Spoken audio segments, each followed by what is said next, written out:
ఏదైతే ఈ మురళీకృష్ణరాజు ఉన్నాడో ఆ మురళీకృష్ణరాజుని నమ్మి ఆయన అమలాపురం ఇన్ఛార్జ్ కూడా ఇవ్వడం జరిగింది.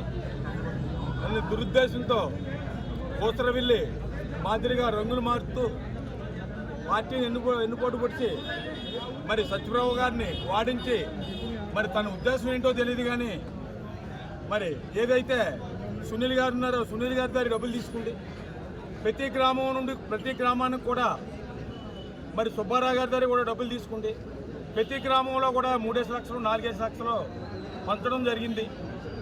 మరి తన ఉద్దేశం ఏంటంటే ఇక్కడ సత్యప్రభు గారు వాడిపోయినట్టయితే అతను ఏదో లీడర్ అవుతారనో మరి ఉద్దేశం ఏంటో తెలియదు. పార్టీని మోసం చేశాడు కాబట్టి ప్రతి గ్రామం నుండి కూడా ప్రతి సర్పంచులు ఎంపీటీసీలు కార్యకర్తలు అందరూ కూడా మురళీరాజుని సస్పెండ్ కాదు డిస్మిస్ చేయాలని ముక్తకంఠంతో అందరూ కోరుకుంటున్నారు. కాబట్టి అతన్ని డిస్మిస్ చేసినట్టయితే ఎప్పుడు కూడా పార్టీలో ఇలాంటి తప్పులు జరగవు.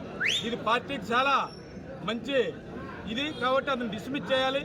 ఎవరు కూడా ఇలాంటి తప్పులు చేయకుండా ఇది రామకృష్ణ గారి దృష్టికి కూడా తీసుకెళ్లి మన అధ్యక్షులు మరి చంద్రబాబు నాయుడు గారి దృష్టికి కూడా తీసుకెళ్లాలని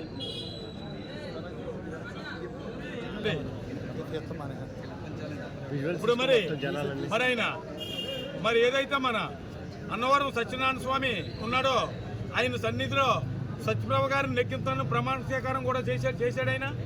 మరి అలాంటి చేసినప్పుడు అందరినీ కూడా ఆయన నమ్మారు. నమ్మినప్పుడు ఎలాంటి ఎన్నుపోటు పొడిచాడో ఆయన అందరికీ తెలుసు. కాబట్టి ఆయన్ని పార్టీ నుంచి డిస్మిస్ చేయాలని ప్రతి ఒక్క కార్యకర్త కూడా ముక్తకంఠంతో చెప్తున్నారు. వాళ్ళందరి మాట కూడా నేను ఆలకించి మీకు చెప్తున్నాను.